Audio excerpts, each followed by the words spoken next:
Magandang araw po sa inyo, Sir Blair. Sadyang nakakaaliw ang mga kwentong inyong ibinabahagi sa inyong mga YouTube channel. Ang totoo, hindi po ako marunong gumamit ng cellphone dahil matanda na ako. Mahigit 70 taong gulang na po ako. Kaya para sa akin, ang paggamit ng mga gadget ay para na lang po sa mga kabataan. Kaya lang, pinilit akong turuan ng aking apo hanggang sa madiskubre ko nga ang iyong YouTube channel at naaliw ako sa pakikinig ng mga kakaibang kwento na inyong ibinabahagi mula sa mga masugid niyong taga-subaybay. Dahil nais kong ibahagi rin ang aking kwento nung medyo bata-bata pa ako. Alam kong kakaiba yun at maiibigan ng mga taga-subaybay mo. Kaya pinakiusapan ko ang aking apo na isulat sa iyo ang aking kwento dahil nais kong mapakinggan ito sa iyong YouTube channel. Ako nga pala si Pedro.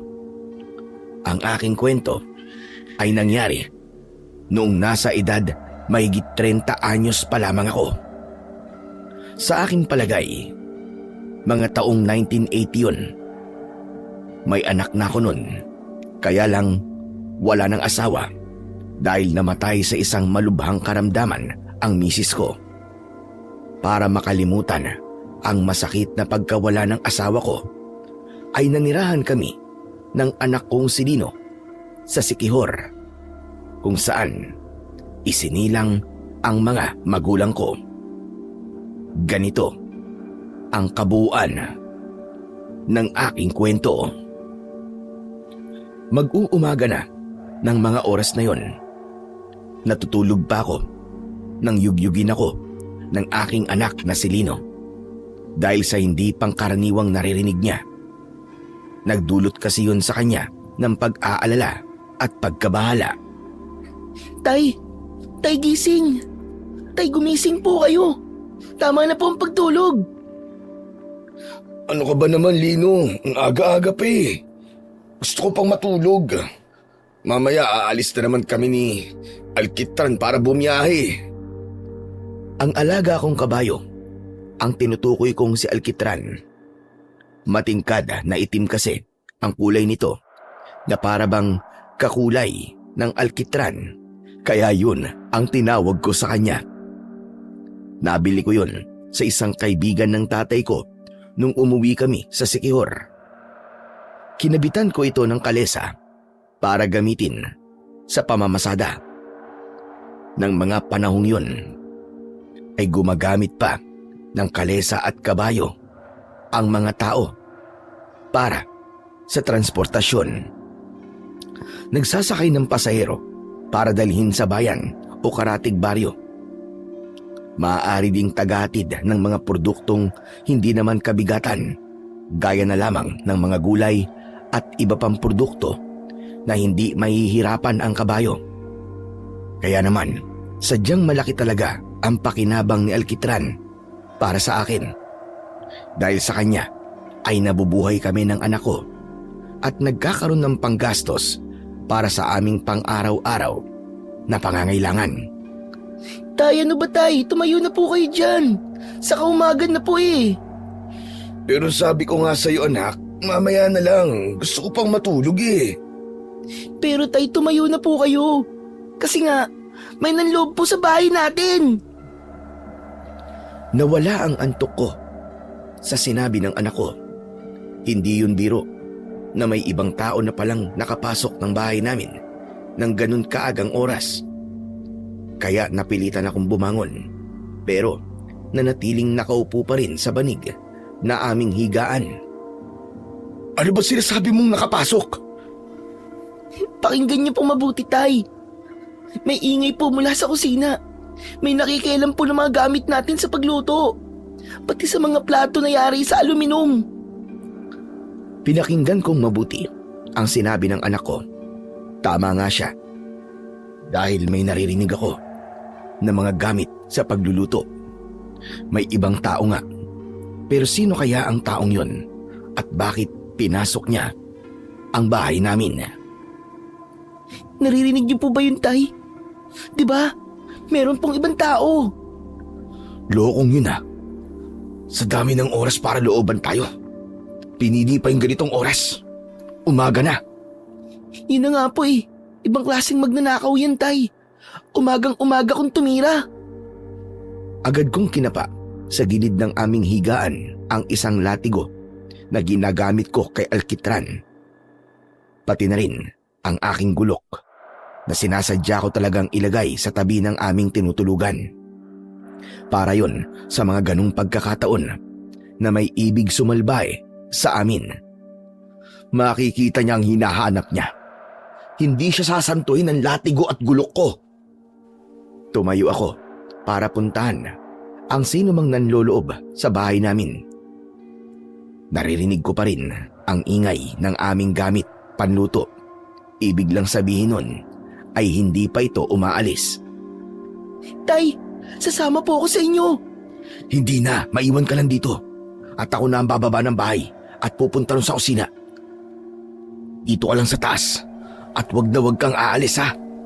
Mas maigi nandito ka para kung ano man ang mangyari ay ligtas ka rito. Pero Tay, paano po kayo? Basta, kaya ko ang sarili ko. Kaya wag mo akong alalahanin. Yakan-yaka ko kung sino man siya. Tiyak, lalahid sa katawan niya ang latigo kong to. O kaya naman, kung manlalaban talaga siya, tatalsik ang ulo niya sa talas ng gulok ko. Tay, mag-ingat po kayo ha. Dahan-dahan akong bumaba ng hagdan upang hindi marinig ng taong nasa aming kusina. Nang makababa ako ng hagdan, ay nakita ko ang isang taong may talukbong pang tela ang ulo habang may ginagawa sa aming kusina. Ang kapal ng mukha mo. Parang di man lang kinakabahan sa kanyang ginagawang pagdanakaw. Maingat akong lumapit sa kinaroroonan ng taong naroon sa kusina. Nakatalikod dito at tila hindi naramdaman ang aking paglapit. Itinaas ko na ang aking latigo para ito'y hagupitin. Nang biglang lumingon ito at napasigaw sa takot nang makita ko. Ay, Diyos ko po! Wag! Maawa ka! Teka, Helena? Ikaw? Oo, ako nga ito, Pedro. Huwag mo akong sasaktan, maawa ka sa akin. Huwag mo akong lalatiguhin. Teka, bakit nandito ka sa bahay namin? Anong ginagawa mo rito? Ha? Kuwan ipagluluto ko kayo ng almusal.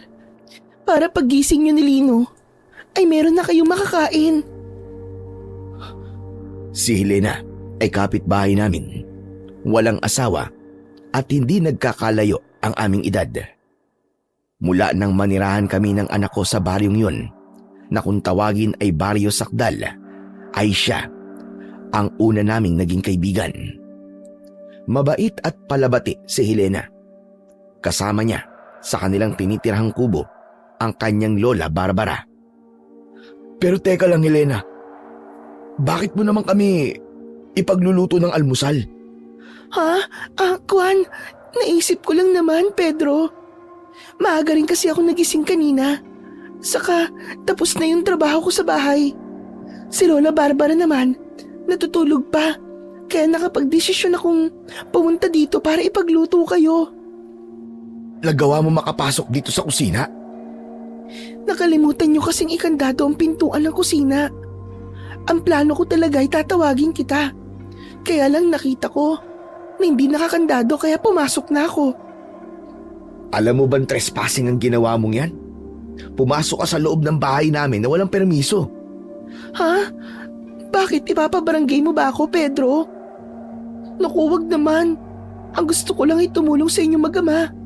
Saka wala naman akong masamang ginawa. Hindi ako nagnakaw. Ipinagluto ko lang kayo.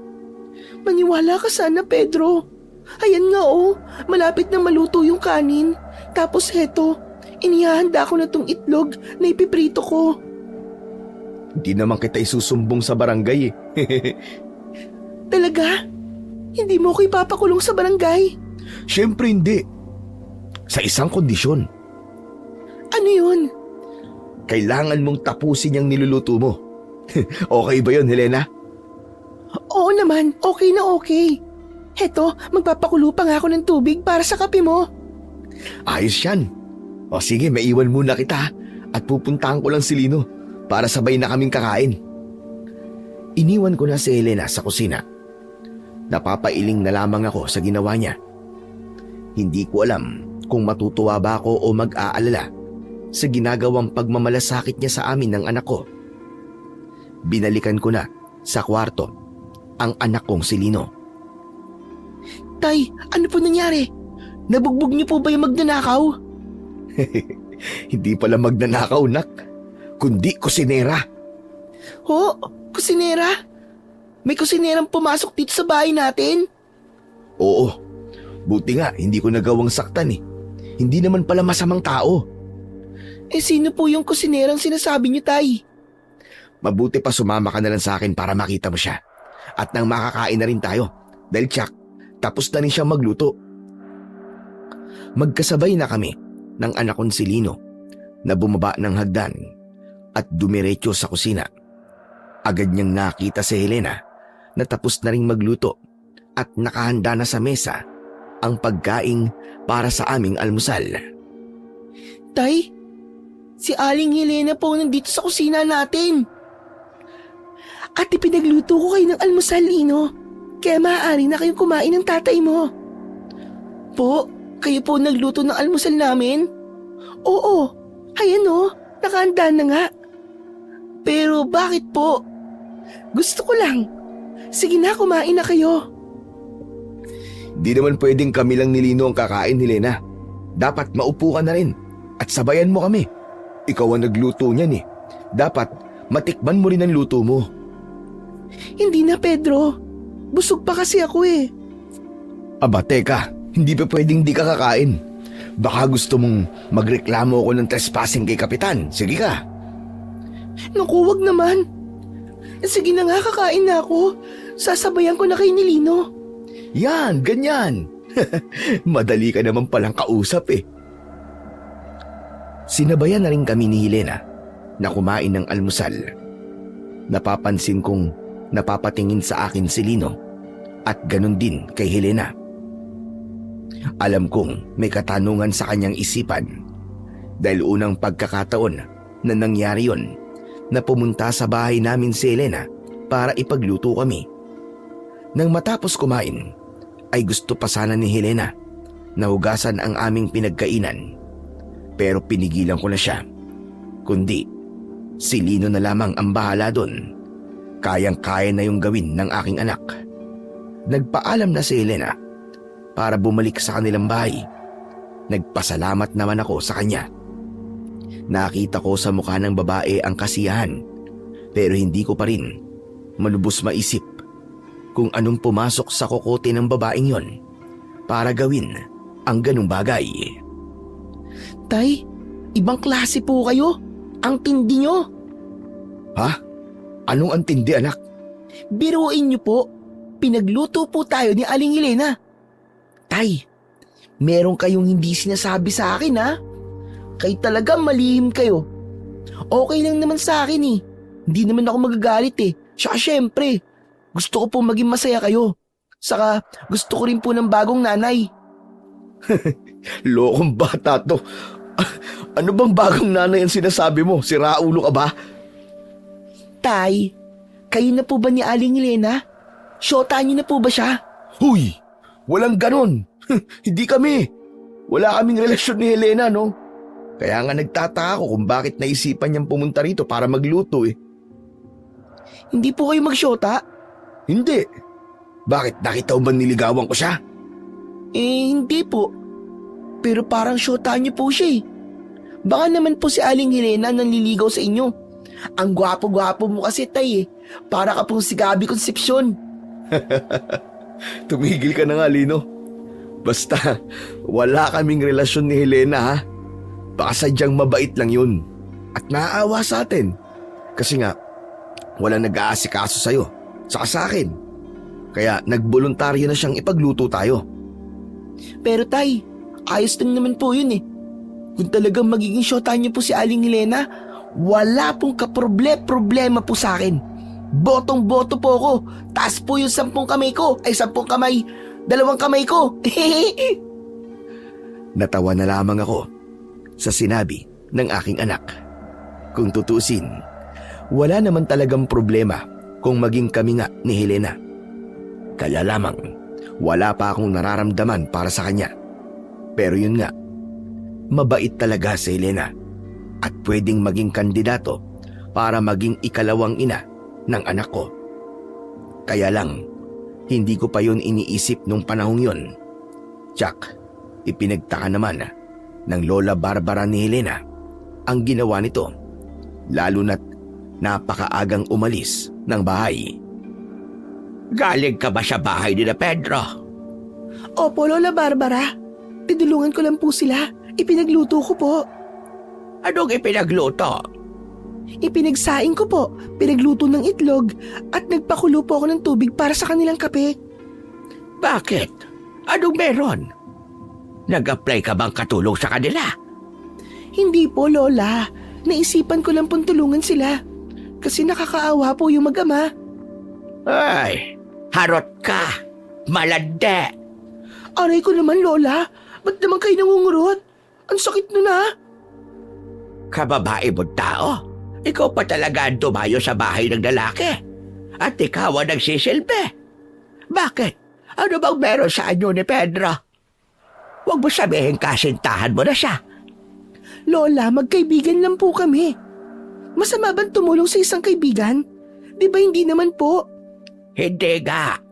Kaya lamang, hindi magandang tignan ang ginagawa mong yan eh. Ikaw na bata ka.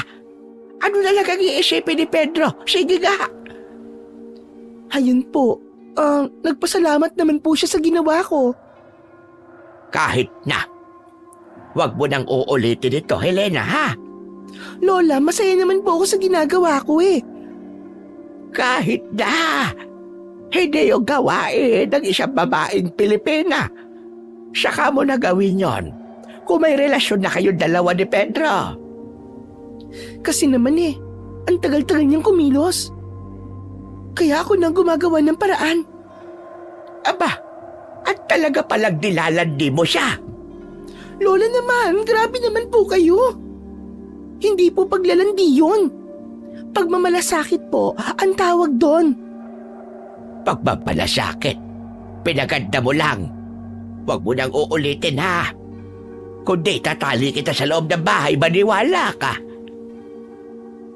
Hindi ko man direktang nalaman kung anong ginawa kay Helena ng kanyang lola, pero alam kong pinagalitan ito. Dahil may kahigpitan si Lola Barbara, pero alam kong mabubuti silang tao. Samantala, oras na para pumasada ako bilang kutsero. Pinuntahan ko na sa kamalig sa kulungan ang alaga kong kabayo na si Alkitran. Bago pa ako makarating sa kanyang kinaroroonan, ay narinig ko ang ingay nito at ang bagsak ng mga paa na para bang natataranta. Patakbo kong lumapit sa aking alaga. Nagpupumigdas ito na wari merong kinatatakutan. Hu! Susu! Bakit Alkitran?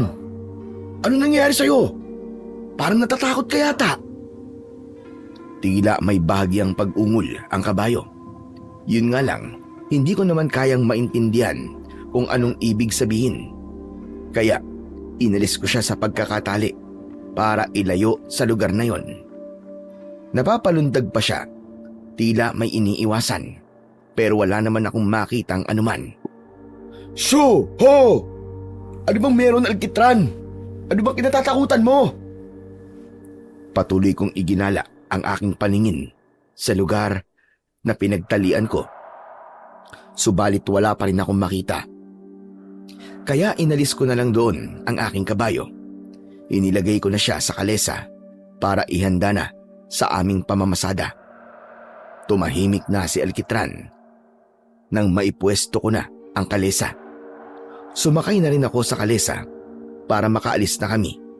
Tiyak na may mga nag-aabang ng pasahero para magpahatid patungo sa bayan. Sa mga dinaraanan namin ay may nagiging pasahero ko. Habang nag-uusap sila ay hindi ako makapaniwala sa aking narinig. Dahil ayon sa mga ito ay may pinatay na kotsero. Natagpuan itong said ang dugo at puro kagat ang katawan. Hindi malinaw sa mga nagiging pasahero ko kung ano ang dahilan ng kamatayan ng isang kotsero. Kung sinalakay ba ng ligaw na hayop o may iba pang dahilan. Ang balita tungkol sa kotserong natagpuang patay ay nagbigay sa akin ng pagkabahala. Pero hindi yun dapat maging hadlang sa aking trabaho bilang kotsero. Dapat akong magpatuloy para sa pangangailangan namin sa araw-araw. Papauwi na ako ng araw na yon galing sa pangangalesa nang madaanan kong naglalakad ang Lola Barbara ni Helena, kaya hinintuan ko siya. Ho! Shoo! Lola Barbara, sumakay na po kayo dito sa kalesa. Total, pauwi na rin po ako eh. Nako, wala akong dalang perang pambayad, Pedro. Kaya hayaan mo na ako maglakad. Kaya ko pa naman. Sumakay na po kayo, Lola. Saka, sino bang may sabi na sisingilin ko po kayo? Libre po ito, Lola. Abay, nakakahiya naman sa iyo. Wala po yun. Saka, magkapit-bahay naman po tayo eh. Sino po ba magtutulungan, di ba? Kundi tayo magkakapit-bahay. Kung sa bagay, tama ka naman dyan. Napilit ko rin na sumakay sa kalesa si Lola Barbara. Habang sakay siya, ay nabuksan niya ang usapan tungkol sa ginawa ni Helena. Humingi siya ng pasensya sa akin. Nakakahiya naman ang ginawa ng apo ko, Pedro. Kaya pagpasensyahan mo na. Wala naman pong ginawang masama si Helena, Lola eh. Tinulungan pa nga po niya kami. Hindi naman kasi maganda yon. Saka naistorbo niya kayo. Baka nga natakot pa kayo dahil bigla siyang pumasok sa bahay niyo. Hindi naman po. Kundi nagtaka lang ako. Pero wala na po yun. Wala kayong dapat ipag-alala. Salamat naman. Kasi nga hiyang-hiya ako sa ginawa niya. Siya nga po pala. Nakarating na po ba sa inyo yung balita? Ano bang balita? May kasamaan kaming kutsero na natagpuan pong patay. Said daw po ang dugo at maraming kalmot at sugat sa katawan. Abay, oo nga. Yan nga pinag-uusapan doon sa pinuntahan ko kanina. Nakakapag-alala talaga yan. At ang sabi nila ay hindi basta hayop ang pumatay kay Estong. Estong daw kasi ang pangalan ng kutsero. Ano raw po ang pumatay? Isang halimaw. Isang uri ng aswang. Aswang po? Meron na po ba ngayong aswang sa Baryo Sakdal? Ang sabi may gumagala na ngayong aswang dito. May ilan nang nakakita. At may kutob silang ang aswang na yoon ang pumatay kay Estong. San daw po ba natagpuan ang bangkay ni Mang Estong? Naku po, Panginoon mahabagin. Bakit po, Lola Barbara? Ano po nangyayari sa inyo? Malapit na tayo. Malapit na tayo sa lugar kung saan natagpuan ang bangkay ni Estong. Sa may mga kawayan. Malapit sa Imbornal. Patuloy sa pagtakbo ang kalesang sinasakyan namin ni Lola Barbara. Kaya lamang nang malapit na ito sa kawayan kung saan yung lugar na sinasabi na natagpuan ang bangkay ni Mang Estong ay nagkaroon bigla ng problema. Biglang huminto na tila urong-sulong sa paglakad si Alkitran. Ho! Alkitran! Bakit? Anong nangyayari sa'yo? Bakit parang may problema ang kabayo mo, Pedro? Hindi ko nga rin po alam, Lola Barbara eh. Ho!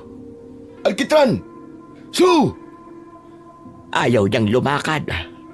Parang may kinatatakutan siya. Kaya nga po eh. Alkitran, ano ka ba? Ho! Alkitran! Gumalaw ka na! Pambihira ka namang kabayo ka, oo. Pinalo ko ng 2 beses gamit ang hawak kong latigo ang gawing likuran ng kabayo para magpatuloy sa paglalakad. Napilitang lumakad si Alkitran, pero at tubili ito. Ilang hakbang pa lang nang lumundag at tila nagwala ang kabayo. Ho! Ho! Alkitran! Ano ba tumigil ka nga? Huwag kang lumundag! Diyos ko po, ano ba nangyayari? Bakit nagwawala ang kabayo mo, Pedro? Ano ba nangyayari sa kanya? Hindi ko nga rin po alam, Lola Barbara. Basta kumapit po kayo mabuti. Baka mahulog kayo sa kalesa eh. Hindi ko alam kung bakit biglang nagwala at nataranta ang alaga kong si Alkitran. Kaya paulit-ulit kong hinagupit ng hawak kong latigo. Tumakbo ito hanggang sa makalampas kami sa may kawayanan. Unti-unti ay kumalma ang kabayo at marahan na lamang itong lumakad na para bang walang nangyari. Ay, salamat sa Diyos at umayos ka rin, Alkitran. Pambihira ka. Mapapahama kami ni Lola Barbara sa ginawa mong kabayo ka eh. Diyos ko po, aatakihin ako sa puso sa ginawa ng kabayo mo, Pedro. Buntik na akong malaglag sa kalesa. Pasensya na po kayo. Di ko rin po talaga alam kung bakit biglang nagdadadamba ang kabayo ko eh. Kumusta po kayo, Lola? Okay lang po ba kayo? Hindi po ba kayo nasaktan? Ayos naman ako. Kaya lagi parang tinatambol pa rin ang dibdib ko hanggang ngayon. Pahama kasi itong si Alkitran eh. Nagwala siya doon sa lugar. Na sinabi ko na kung saan natagpuan yung kutserong pinatay. Yun nga po eh. Ano kayang meron doon, no? Para bang may ibang naramdaman doon si Alkitran na dahilan ng bigla niyang pagwawala. Naging palaisipan din sa akin ang nangyaring yun sa aking kabayo. Naihatid ko na si Lola Barbara sa kanila. Pero alam kong bitbit pa rin niya ang matinding kaba. Nag-uumpisa ng dumilim nang marating ko ang bahay namin. Kaya lang, wala roon ang anak kong si Lino. San kaya nagpuntang batang yun? Kumakagat ng dilim, di pa umuwi ng bahay. Inasikaso ko na ang pagluluto. Maya-maya pa, ay narinig ko na ang mga yabag, saka may biglang pagsara ng pinto ng aming bahay. Alam kong si Lino yun, kaya lamang, bakit kaya tila nagmamadali? Kaya iniwan ko saglit ang niluluto ko at pinuntahan siya. O ano ba nangyayari sa'yo, Lino? At tumahangos ka? Tay, may umahabol po sa akin. Na ano? Ibong itim po. Paniki? Hindi tay, hindi paniki. Kundi ibong itim na parang uwak. Bakit kayo nahabol? Hindi ko nga po alam tay eh. Natakot ako kaya binilisan ko po ang takbo ko. Para kasi gusto niya akong atakihin. Buti na lang po mabilis talaga akong tumakbo.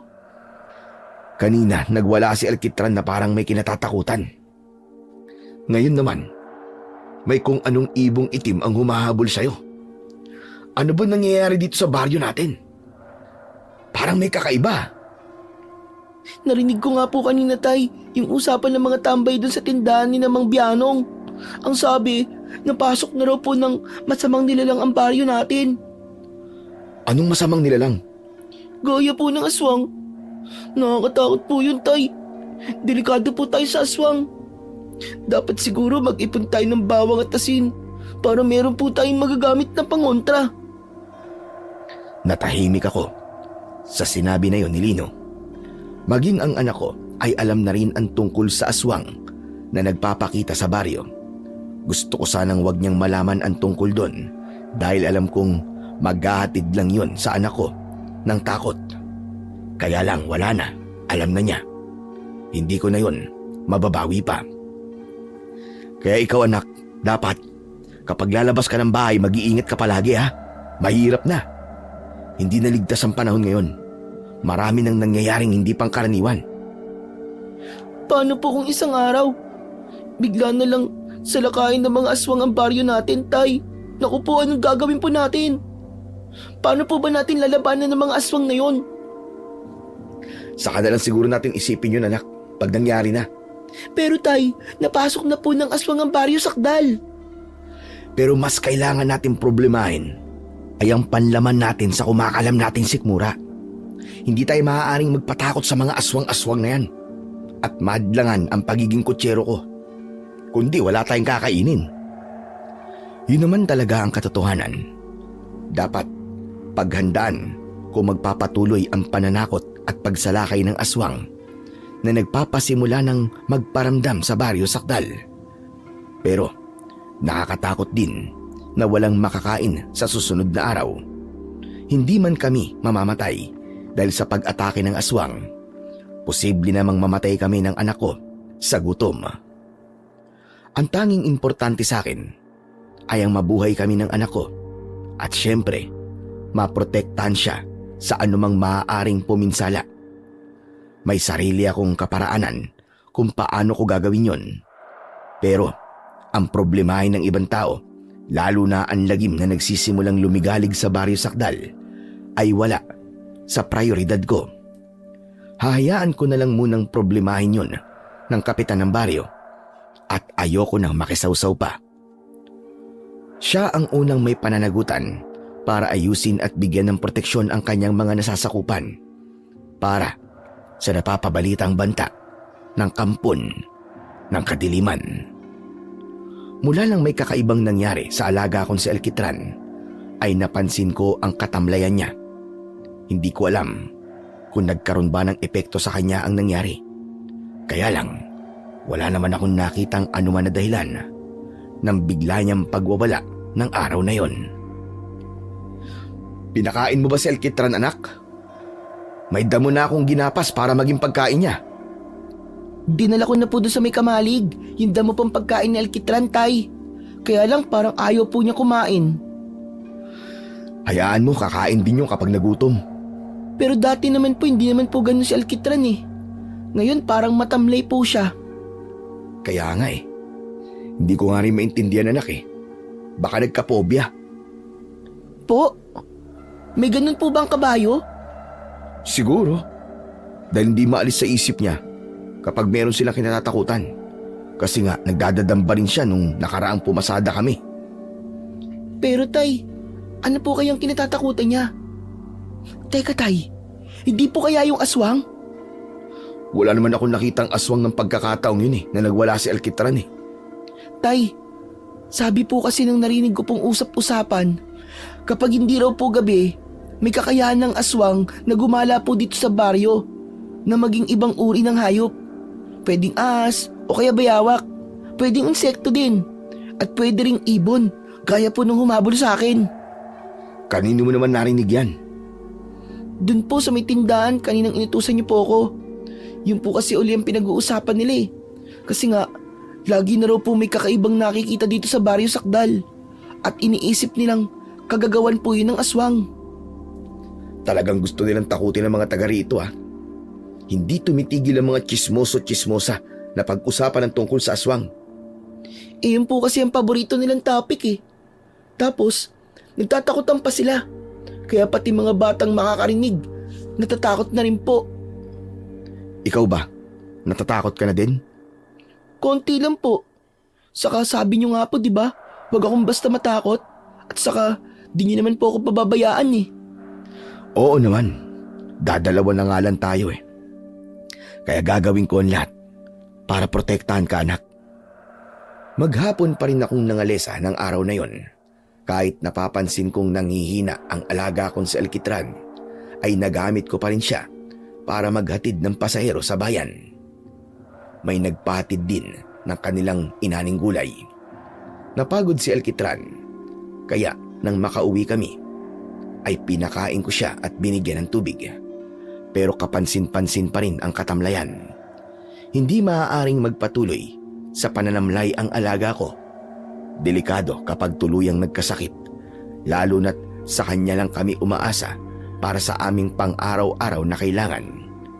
Tanging pangangalesa lang ang ikinakabuhay ko. Napapaisip tuloy ako na baka nga totoo yung narinig ng anak ko tungkol sa aswang na may kakayahang magbago ang anyo at nagiging ibang hayop o insekto ang aswang. Baka may naapakang insekto si Alkitran at isang aswang yon na nagkaroon ng hindi magandang epekto sa alaga ko. Bigla tuloy pumasok sa isip ko na ipatawas ang aking alaga. Kaya lamang baka pagtawanan ako ng albularyong pupuntahan ko. Pero totoong nag-aalala ko para kay Alkitran. Nang gabing yon, lagpas hating gabi na pero hindi pa rin ako dalawin ng antok. Habang ang anak kong si Lino ay malalim na ang tulog, sinisisi ko tuloy ang matapang na kapeng ininom ko. Kaya lang, dati ko namang ginagawa yon, ang uminom ng kape, pero nakakatulog din kagad ako. Kaya lamang, iba talaga ng gabing yon. Pabiling-biling ako sa aking higaan. Maya-maya pa, ay may naramdaman akong ingay mula sa labas ng bahay. Sinundan yon ng tila mga yabag. Yari lang sa kawayan ang sahig ng aming bahay, kaya maaaring marinig at maramdaman ang mga ingay at kaluskos mula sa labas. Bumangon ako at nakiramdam sa kung anumang lumilika ng ingay. Maya-maya pa ay nawala yon. Bigla kong naisip ang aswang na nagiging usap-usapan sa baryo. Baka pumupunta ito sa iba't ibang bahay at humahanap ng mabibiktima. Kasama na ang bahay ko. Tumayo ako sa pagkakaupo, sabay hawak sa gulok na laging nakatabi sa akin. Sige lang, kung talagang aswang ka, matatagpasan kita ng leeg halibaw ka. Hindi ka sasantuin ng aking matalas na gulok. Patuloy akong nakiramdam ng susunod na mangyayari. Saglit na namayani ang katahimikan. Inakala kong wala na akong maririnig na ingay dahil nawala ang mga yabag at kaluskos. Ibinalik ko na ang aking gulok sa tabi ng higaan. Akmang hihinga na ako nang marinig ko ang malakas na tunog ni Alkitran. Si Alkitran yun na! Nag-ingay! May nangyayari sa kanya! Muli kong kinuha ang aking gulok, sabay baba ng hagdan papunta sa pintuan. Halos liparin ko ang daan patungo sa kamalig na kinaroroonan ng alaga kong kabayo. Inabutan ko na nagwawala at dumadamba si Alkitran at muli ay may kinatatakutan, katulad ng nangyari sa kanya nang sakay ko si Lola Barbara. Ho!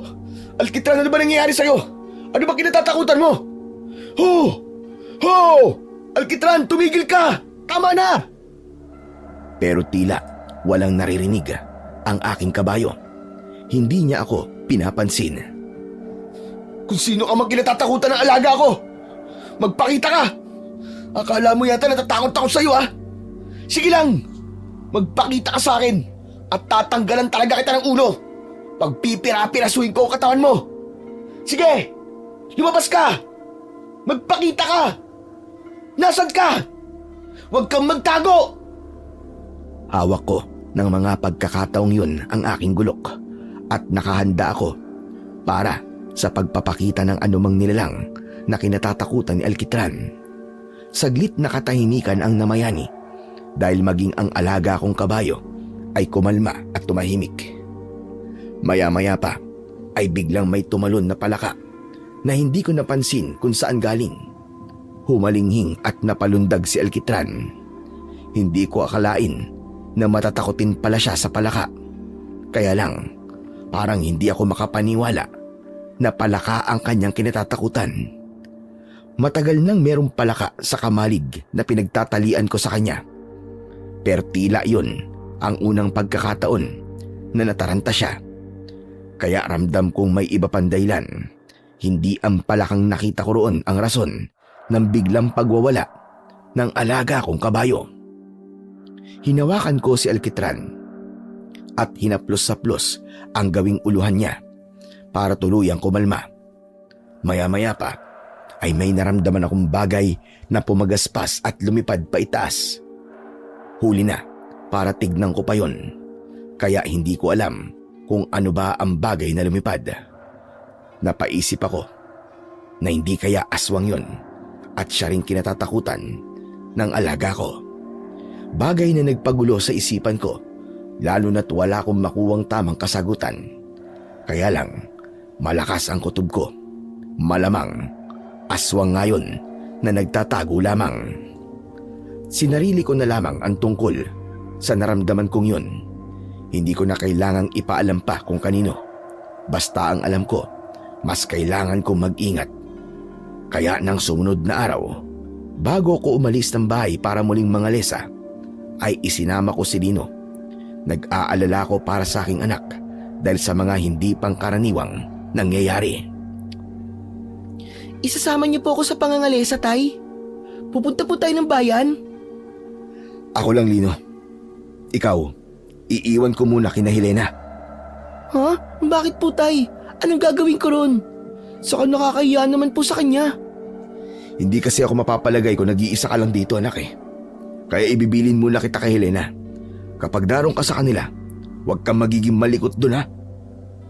Dapat isama niyo na lang po ako eh. Hindi nga pwede, anak eh. Saan pa sasakay ang pasahero ko kung kasama kita? Saka baka mamaya, may magkarga pa ng kanilang mga produkto. Kaya doon ka na muna kina Helena. Dadaanan na lang kita pag pauwi na ako, okay? Madali ko namang napakiusapan ng anak ko, kaya napapayag ko siya. Pagdating namin kina Helena, ay 2 kamay naman siyang tinanggap at may kasama pang matamis na ngiti. Helena, ikaw na munang bahala sa anak ko, ha? Oo naman, Pedro. Wala kang dapat na ipag-alala. Tay, mamaya po, uwian niyo po kami ni Aling Helena ng pasalubong, ha? Oo naman, ano bang gusto mo? Tinapay po na biskotso, Tay. Saka ampaw. O sige, mag-uuwi ako nun. Naging panatag na ang loob ko dahil alam kong may titingin kay Lino habang nangangalesa kami ng alaga kong si Alkitran. Pero tila minamalas ako ng araw na yon. Malayo-layo na ang nararating namin ng kabayo ko at malapit na kaming pumasok sa boundary papunta sa bayan, ngunit wala pa rin akong pasaero. Wala yatang pupunta ng bayan o natatakot ng gumala ang mga tao dahil sa napapabalitang aswang. Hanggang may napansin akong pasahero na nag-aabang sa susunod na kanto. Isang matandang lalaki ang kumaway sa akin para sumakay. Kaya lamang habang pinagmamasdan ko ang itsura nito ay tila walang pambayad. Pero nakakaawa talaga ang itsura niya. Umiral ang pagiging maawain ko, kaya kahit may kutob akong wala siyang pambayad ay hinintuan ko. Ho! Ho! Alkitran, tigil muna! Meron tayong pasahero. Salamat at hinintuan mo ko. Kanina pa ako nag-aabang ng kalesang masasakyan. Bakit po, wala po bang dumadaan kanina? Meron naman. Ilan na rin yung dumaan. Kaya lang ayaw akong hintuan. Ho? Ayaw po kayong pasakayin? Parang ganun na nga. Bakit naman po? Hindi ko alam sa kanila. Meron naman akong pambayad. Akala yata nila wala akong pambayad. Dahil ganito ang itsura ko. Mukha akong walang pera. Dahil sa butas-butas kong suot na damit. At may dala pa akong sako. Hindi po bali. Andito po ako at isasakay ko po kayo. Salamat. Maraming salamat talaga sa iyo, Amang. Bumaba ako ng kalesa para alalayang makakyat sa itaas ng kalesa ang matandang lalaki. Nang matiyak kong maayos na ang kanyang pagkakaupo sa kalesa, ay pinatakbo ko na si Alkitran. Habang binabaybay namin ang daan, ay nakikipag-usap sa akin ang matandang lalaki. Saan po ba kayo pupunta, Lolo? Di niyo pa po sinasabi sa akin. Basta tuloy-tuloy lang. Dire-diretso lang. Sasabihin ko sa'yo kung hihinto na tayo. Teka, ano nga palang pangalan mo, Amang? Pedro po ang pangalan ko. Kayo po, Tatang. Ano pong pangalan nyo? Maaari mo akong tawaging Apo Magno. Mas kilala ako sa tawag na ganun dun sa aming lugar. Ganun po ba? Saan po ba kayo galing, Apo Magno? Meron lang sana akong dadalawing kakilala. Kaya lang, wala na pala siya sa tirahan niya. Kung ganun pala, nagpagod lang po kayo. Tapos, wala na pala yung taong dadalawin nyo. Kaya nga nalulungkot ako na hindi kami nagkita. Sana lang magkita ulit kami ng taong yon na dati kong kaibigan. Ano po bang pangalan niya? Malay nyo, kilala ko siya. Estong. Estong ang pangalan niya. Katulad mo, Isa rin siyang kutsero. Matandang kutsero. Estong? Estong po ang pangalan niya?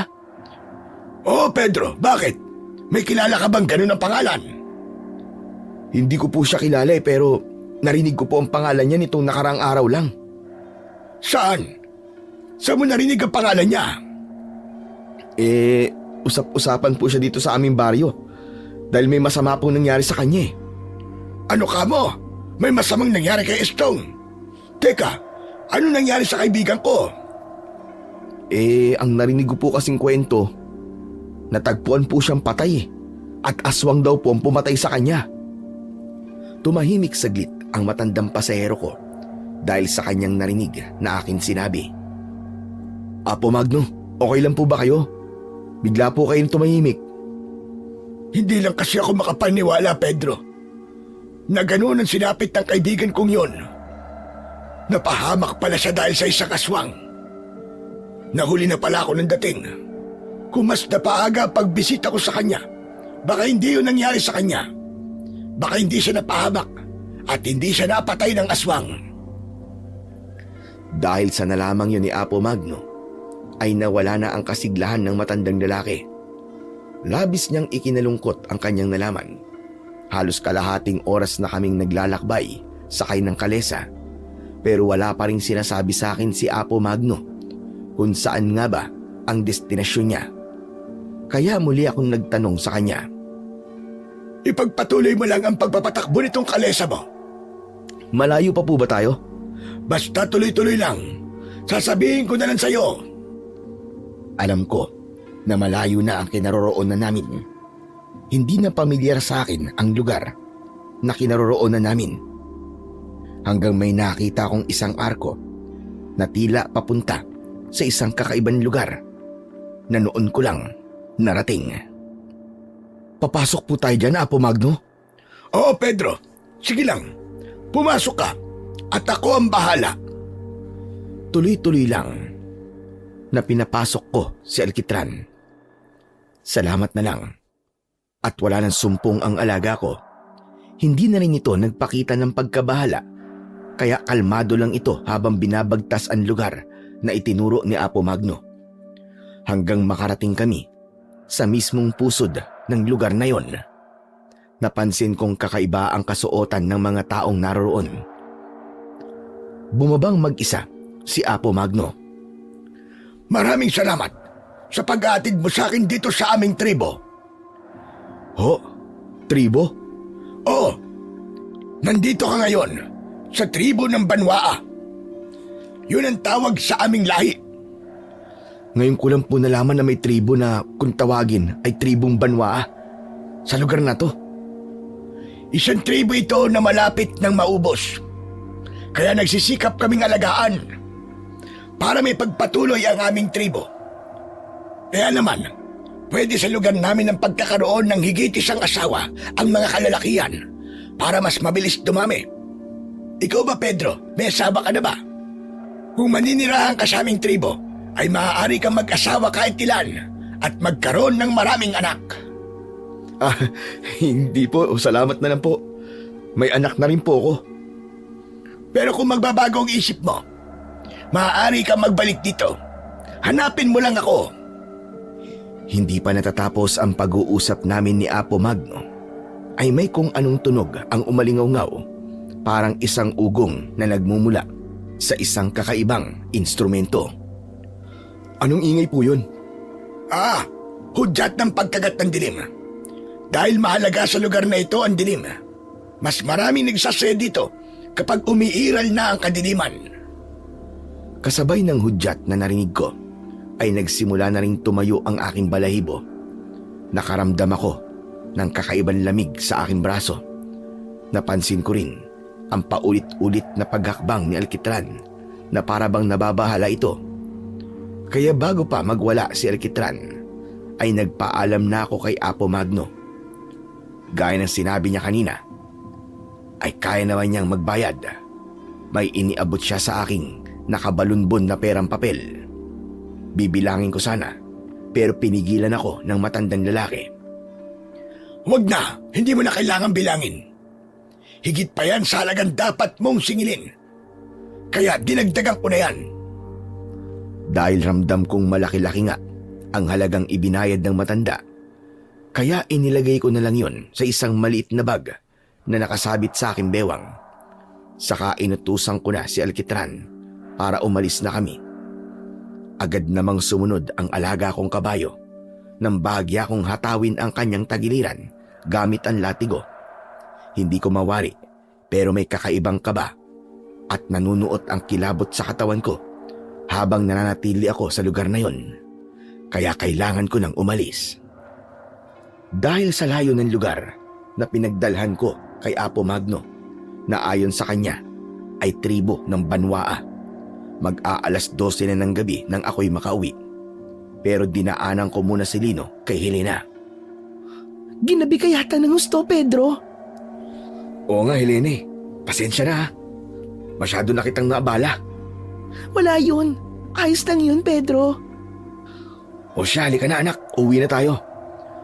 Malayo kasi ang pinagdalhan ko dun sa aking pasero kaya ngayon lang ako nakauwi. Akala ko nga po tay, hindi na po kayo uuwi o kaya bukas na. Kasi gabi na po at wala pa kayo. Hindi naman pwede yun anak.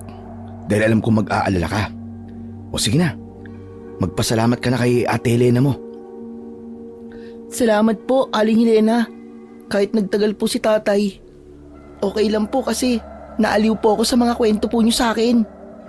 Salamat naman at nagustuhan mo, Lino. Marami pa akong ikikwento sa'yo sa susunod. Talaga po? Tungkol pa rin po ba sa mga kapre at tikbalang? Oo, pati tungkol sa mga diwende at sirena. Gusto mo ba yun? Opo, ayos po yun. Mukhang okay naman pala ang pag-iwan ko sa'yo dito anak eh. Naaliw kang kasama si Helena. Ako man, Pedro. Naaliw din ako sa pagkikwento ko kay Lino. Sana sa susunod, ikaw naman ang makakwentuhan ko. Oo nga po, tay. Mabait po si Aling Helena. Alam ko naman yun, Lino eh. O siya, sige na Helena. Tutuloy na muna kami ha. Ang Lola Barbara nga pala, nasan? Kanina pa natutulog. Maaga kasing matulog yun eh. Pagdilim ng paligid, aba, inaantok na kagad. O sige, pakisabi na lang sa kanya salamat ha. Alam ko kasi na naabala ko kayo eh. Dahil sa pag-iwan ko rito kay Lino. Hayaan mo makakarating sa kanya. At yung pag-iwan mo naman kay Lino dito sa bahay, naku, wala yun. Napakaliit na bagay. Abot-abot ang pasasalamat ko kay Helena sa pag-aalaga niya kay Lino. Nang nasa bahay na kami ng anak ko, ay ibinigay ko sa kanya ang bili niyang pasalubong. Hindi ko yun nakalimutang bilhin dahil tiyak hahanapin yun ng anak ko. Bumalik ako sa kalesa para alisin dun si Alkitran at dalhin sa kamalig para makapagpahinga na rin. Naitali ko na ang alaga kong kabayo sa lugar na tutulugan niya. Bumalik ako sa kalesa para may ayusin sana, pero isang bagay ang ikinagulat ko na nakita ko ron. Naiwan sa loob ng kalesa ang sako na dala ni Apo Magno. Dinampot ko yun at pinakiramdaman kung anong laman. Hinawakan ko at pinisil ang laman ng sako. Matigas ang bagay na nasa loob ng sako. Ano kayang laman ito? Naiwan ba to ni Apo Magno o sadyang iniwan? Nakabuhol ang sako kaya kailangan kong kalagin para malaman kung anong laman. Hindi naman mahigpit ang pagkakabuhol ng tali kaya agad ko yung nakalag. Ganun na lang ang panlalaki ng mga mata ko nang makita ang laman ng sako. Mga lumang gamit yun na yari sa tanso. Sa palagay ko, mga antigong gamit na palamuti sa katawan ng isang pinuno ng tribo. May para sa leeg, sa braso, sa tenga at sa paa. Mga sinaunang bracelet na ang pagkakayari ay para bang makikita lang sa mga museum. Meron ding dalawang klase ng punyal na sa tingin ko gamit ng katutubo at ilang bagay pa. Mukhang mahalagang gamit ang mga to ah. At siya kailangan to ni Apo Magno.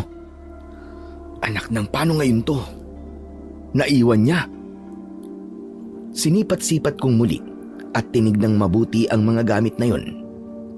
Isa sa naroon na nagkaroon ako ng interes ay ang isang pares ng metal na inilalagay sa paa ng kabayo. Isang pares yon ng bakal na pabilog o horseshoe. Ginagawa itong patibong sa paa ng kabayo para sa matitigas na daan o matutulis na bagay. Sa akin na lang to. Ikakabit ko to bukas kay Alkitran. Pero itong ibang mga antigong bagay na to ay kailangan maibalik ko kay Apo Magno. Siguro naman ay okay lang sa kanya na ibigay na sa akin ang sapatos ng kabayo kapalit ng pagbabalik ko nitong ibang mga gamit niya. Nakaramdam na ako ng pagod at kailangan ko na munang magpahinga. Bukas ko na lang ikakabit ang sapatos na bakal para kay Alkitran. Masyado na kasing manipis ang horseshoe sa kanyang unahang paa at kailangan ng palitan. Napasarap ang tulog ko ng gabing yon dahil na rin siguro sa pagod. Subalit ginising ako ng anak kong si Lino na labis ang pag-aalala. Sunod-sunod ang tapik niya sa tagiliran ko. Tay gising po kayo. Tay, gising. Bakit pa nangiistorbo ka, Lino? Kailangan ko pa matulog eh. Kung nagugutom ka, may tinapay naman dyan at maaari mo maging almusal yun. Sige na. Tay, hindi naman po ako nagugutom eh. Kaya po kita ginigising dahil kay Alkitran. Naroon sa kamalig si Alkitran. Andun, nakatali. Yun na nga po, tay eh. Wala po dun sa kamalig si Alkitran. Dahil sa sinabing yun ni Lino, ay nawala ang antok ko at bigla kong napabangon. Hindi ako makapaniwala sa sinabi ng anak ko. Ano? Ano ba sinasabi mong wala si Alkitran? Yun nga po, tay. Wala po sa pagkakatali niya ron si Alkitran. Imposible yun. Paano mawawala ron si Alkitran? Maayos ang pagkakatali ko sa kanya kagabi. Hindi agad ako makapaniwala sa sinabi ni Lino. Kaya bumangon na ako para tiyakin kung talaga nga bang nawawala ang alaga ko. Yun nga, wala nga sa kamalig si Alkitran. Ang nakapagtataka ay naiwan doon ang kanyang tali. Tinignan ko ang ginamit kong pantali. Hindi naman yun maluwag. Pero nakapagtataka na nakawala si Alkitran. Hindi ko maubos maisip kung paano siya nakaalpas sa kanyang tali. Tay, paano po nakawala si Alkitran? Saka ngayon lang po ito nangyari. Hindi ko nga rin alam, anak eh. Hindi kaya meron po nakialam sa kanya, tay, at pinakawalan siya? Posibleng gano'n na nga. Pero sino naman ang makikialam? Matagal na tayong nakatira dito pero ni minsan ay wala namang nakikialam kapag iniiwan natin si Alkitran. Oo nga po, tay eh. Sa halip na isipin natin kung paano o sino nagpakawala sa kanya, maigi pa. Hanapin na lang natin si Alkitran. Opo, tay. Tutulong po ako sa paghanap. Nawawala man si Alkitran, ay hindi naman ako gaanong kinakabahan dahil pakiramdam ko'y hindi lumayo ang alaga kong kabayo. Kaya nagpunta na lang kami sa kakauyan na posibleng pinuntahan ng aking alaga. Nakasalubong pa namin ang Lola Barbara ni Helena sa paghahanap namin kay Alkitran. Ang aga nyo namang mag-ama. Siya ba ang punta ninyo? Hahanapin po namin si Alkitran, Lola Barbara. Ano ka mo? Nawawala ang alaga niyong kabayo. Opo, Lola, ganun na nga po. Paano ang pangangalesa mo niyan? Importante sa'yo ang kabayo mo dahil ginagamit mo siya sa trabaho mo. Kaya nga po kailangan makita namin siya kagad. Alam mo, Pedro, iba ang pakiramdam ko. Saan po? Diyan sa alaga mo. Di kaya may kung anong nangyayari sa kanya na hindi mo alam. Teka, ano pong ibig niyo sabihin, Lola Barbara? Hindi nga ba nung pinasakay mo ako, bigla siyang nagtatatalo at nagwala siya, hindi ba ipaliwanag na dahilan? Tapos ngayon naman ay nawawala naman siya. Baka may kung anong nangyayari sa kanya. O may kinalaman yung mga pagpapakita ng mga kakatwang nila lang. Gaya na lamang nung napapabalitang aswang. Hindi naman po siguro. Wala naman po sigurong kinalaman sa mga aswang ang nangyari ngayon kay Alkitran. Sana nga. Sige po, Lola Barbara. Tutuloy na po muna kami ni Lino. Kailangan namin makita kagad si Alkitran eh. dahil may pupuntahan pa po ako at kailangan ko po siya. Iniwan na namin si Lola Barbara at ipinagpatuloy ang paghahanap kay Alkitran. Pinasok pa namin ang loob ng kakauyan para hanapin ang nawawalang alaga. Plano ko pa namang palitan na ang bakal na sapatos ni Alkitran. Ipapalit ko yung naiwan ni Apo Magno sa aking kalesa. Habang nasa loob kami ng kakauyan, ay narinig namin ni Lino ang ingay ng mga ibon na naroon hanggang sa magliparan ang mga ito sa hindi kalayuan. Tay, tignan niyo po. Parang merong kinatatakutan ng mga ibon sa gawiron. Halika doon tayo, alamin natin. Nagmamadali kaming nagtungo ng anak ko sa lugar na may mga ibong nagliparan. Tama ang naging kutob ko. Naroon nga si Alkitran at nanginginain ng damo. Tay, si Alkitran! Alkitran! Ayos! Buti na lang at narito siya at hindi tuluyan lumayo. Oo nga po tay eh. Siguro alim din po niya na hahanapin po natin siya. Kaya hindi po siya nagpunta sa kung saan. Kundi dito lang po sa lugar na madali po natin siyang makikita. Nilapitan namin si Alkitran. Subalit ganun na lamang ang sindak ko nang makita ko na ilang dipa mula sa kinaroroonan ng aking alagang hayop ay may bangkay ng isang tao. Agad rin yung nakita ni Lino. Tay, tingnan niyo. May patay po na tao. Oo nga anak. At hindi lang siya basta pinatay. Diyos ko po, luwang kanyang mga mata. Wakwak din ang kanyang tiyan na para bang kinuha ang mga lamang loob. Tay, nakakadiri. Parang gusto ko pong masukatay. Huwag mo nalang tignan anak. Sige po. Tay, sino po kaya ang may kagagawan niyan? Saka bakit nandito po si Alkitran? Siguro kailangan na nating ipaalam ito kay Kapitan. Baka mamaya ay madamay tayo sa nangyari sa taong to. Tay, hindi kaya yung patay na tao na yan ang kumuha po kay Alkitran? Baka ibig niyang nakawin. Naisip ko nga rin yan anak. Pero kung ang taong yan ang nagtangkang magnakaw kay Alkitran, sino naman kaya ang pumatay sa kanya, di ba? Oo nga po eh. Sino kaya? Habang nag-uusap kami ng anak ko at narinig namin ang mga yabag at ilang taong nagkakaingay, patungo sila sa kinaroroonan namin. Tauhan sa barangay ang mga dumating kasama ang isang lalaki at itinuro ang bangkay ng lalaki na nakita namin. Nagtataka sila kung bakit naroon kami ng anak ko, kaya ipinaliwanag na lang namin na hinanap namin ang aming alagang kabayo at doon namin natagpuan. Napag-alaman ko na ang lalaking kasama ng mga tauhan ng barangay ay siya palang unang nakakita sa bangkay. Nagkataon lang na nang makabalik siya kasama ang mga taga-barangay ay naroon na kami ni Lino. Kaya maliwanag sa kwento ng lalaki na wala kaming kinalaman sa namatay na yon. Nauna na kaming umuwi. Mahirap nang madamay pa. Sila na ang bahala sa bangkay ng taong nasa kakauyan. Pero nananatiling palaisipan sa akin kung bakit nasa lugar na yon ang kabayong alaga ko. Hindi man naging maganda ang araw na yon dahil nga sa bangkay ng lalaki sa kakauyan ay lubos pa rin akong nagpapasalamat na natagpuan kagad si Alkitran. Palagay ko may kinalaman ang napapabalitang aswang sa pangyayaring yon. Inakay ko na lang si Alkitran hanggang sa makauwi kami sa bahay. Itinali ko muna siya para kunin ang horseshoe na ipapalit ko.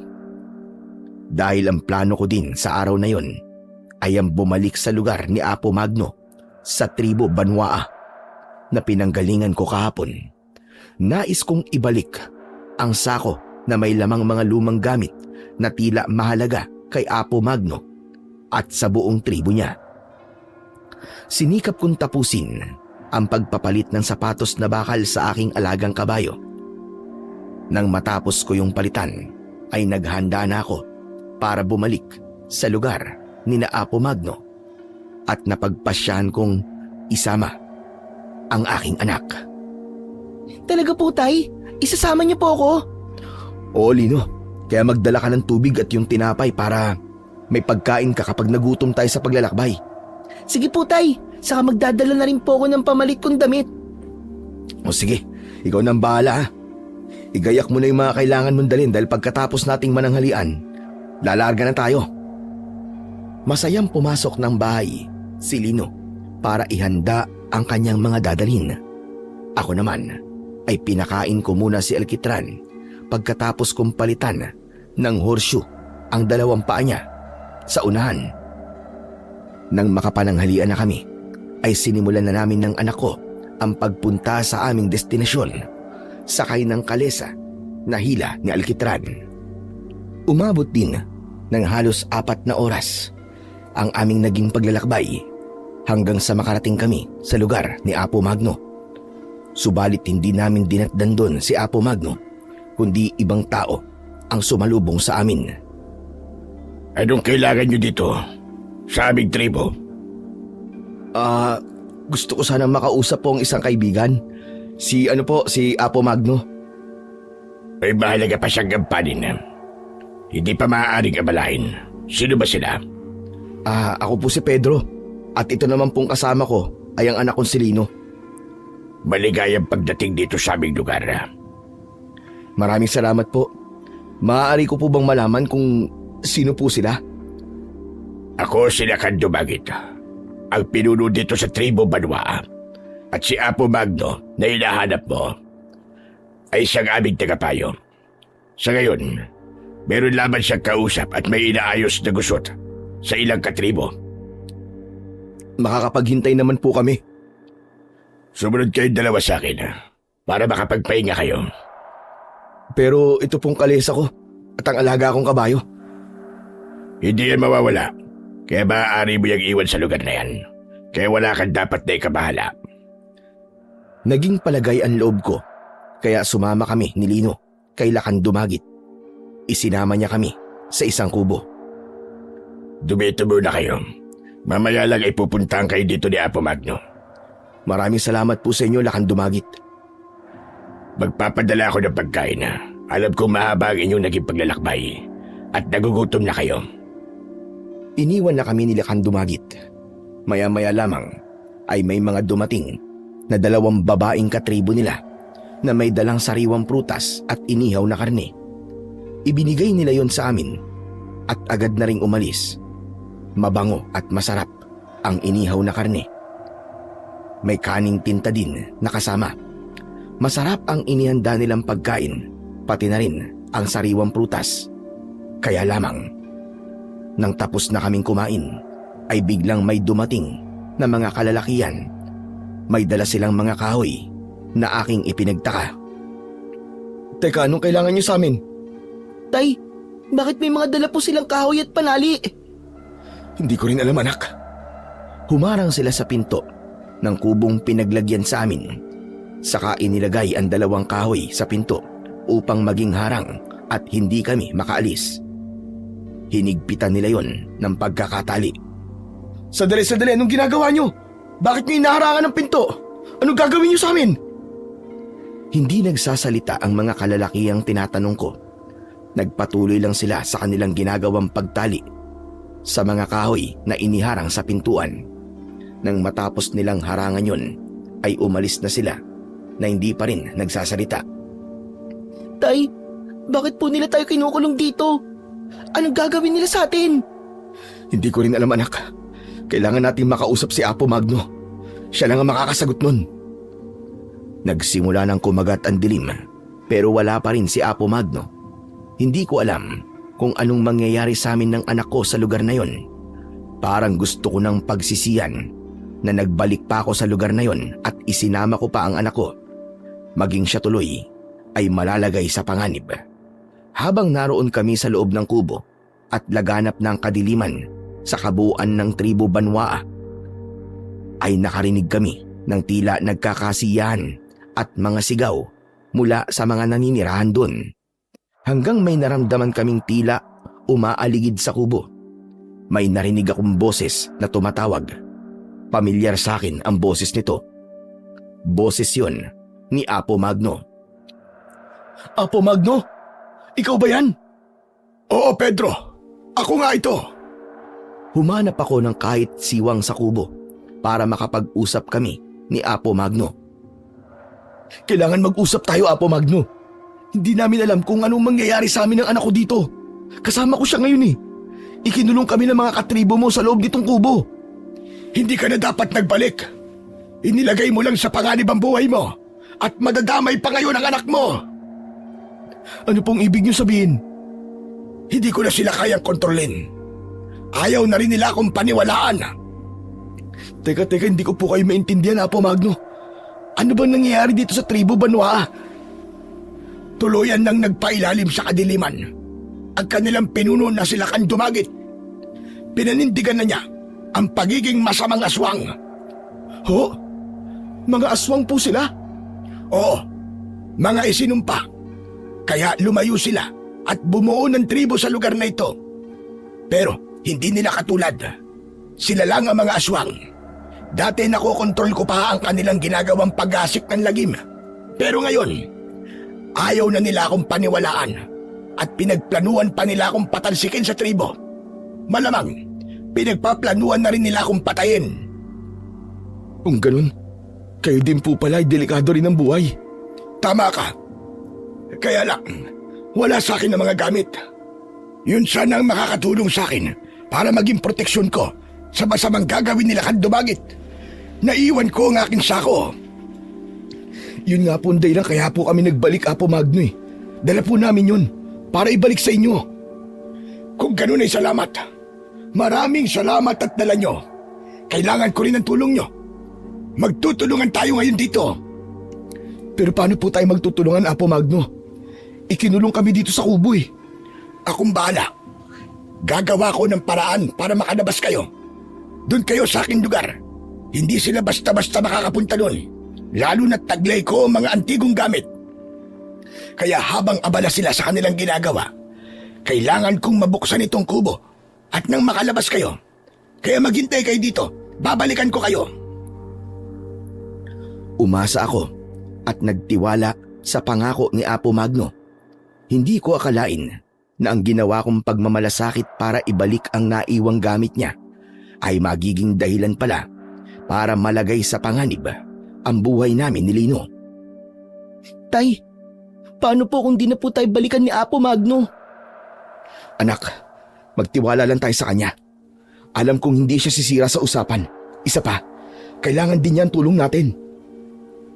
Maya-maya pa ay muling narinig ko ang pagtawag ni Apo Magno.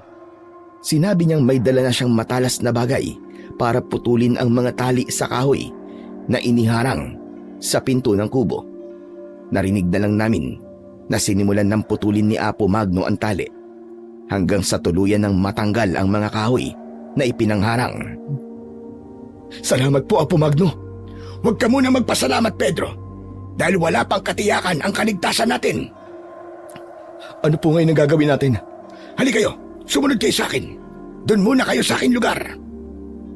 Sumunod lang kami kay Apo Magno. Sa lugar na yon ay sa kanya kami umaasa ng aming magiging kaligtasan hanggang makarating kami sa kanyang maliit na tirahan. Kakaiba ang bahay ni Apo Magno. Maraming mga nakasabit na iba't ibang antigong bagay sa bintana at pinto ng maliit niyang bahay. Ano po mga nakasabit na yan, Apo Magno? Ang lahat ng yan ay pangontra at proteksyon ko sa mga tribo Banwa. Dahil nga nagiging masamang aswang na sila. Malamang, sila rin po ang mga aswang na gumagala sa aming baryo. Nakarating na po sa lugar namin ang iba nilang kauri. Ganun na nga, Pedro. Nag-uumpisa na silang kumalat sa iba't ibang lugar. Nagpapanggap din silang mga hayop at insekto para guluhin ang mga tao at alamin kung paano makukuha ang baryo. Kaya nga ako nagpunta doon ay para ibigay sana sa kaibigan kong si Estong ang ilang gamit para maging manunugi siya ng aswang at tulungan ang mga kababaryo. Kaya lamang huli na dahil wala na siya nang makarating ako doon. Narito nga po pala yung gamit po na naiwan mo sa kalesa ko. Yamang Ikaw ang nakakuha niyan, Pedro. Kaya sa'yo ko na yan ipapaubaya. Ipinagkakatiwala ko na yan sa'yo. Magagamit mo yan para sa mga kampo ng kadiliman na gumagana sa baryo nyo. Pero ngayong nandito kayo, magagamit mo yan para sa proteksyon nyo. Ibibigay mo na po sa akin? Tama ka. Kayo na ng anak mo ang bahala dyan. Ipinaalam ko na rin ang bakal na sapatos ng kabayo na kinuha ko. Sinabi naman ni Apo Magno na tama lang ang ginawa ko dahil kailangan din ng alaga kong kabayo ang proteksyon, lalo na ngayong naroon din ito sa tribo ng Banwaa. Humanda ka, Pedro, dahil tiyak may mga mangyayaring hindi mo inaasahan. At ngayong gabi na yun, mangyayari. Pero ano pong gagawin ko, Apo Magno? Ala, sige. Ilabas mo mga gamit na nasa sako para masabi ko sa iyo kung alin sa mga nariyan ang magagamit nyo ni Lino. Dahil sa engkwentrong mangyayari sa inyo ngayong gabi laban sa mga aswang dito sa tribo ng Banwaa, hindi ko na sila kayang kontrolin. At wala na rin silang pinaniniwalaan at pinakikinggan. Ayaw na nila akong pakinggan. Ang gusto nila ngayon ay sundin ang tawag ng kanilang katawan.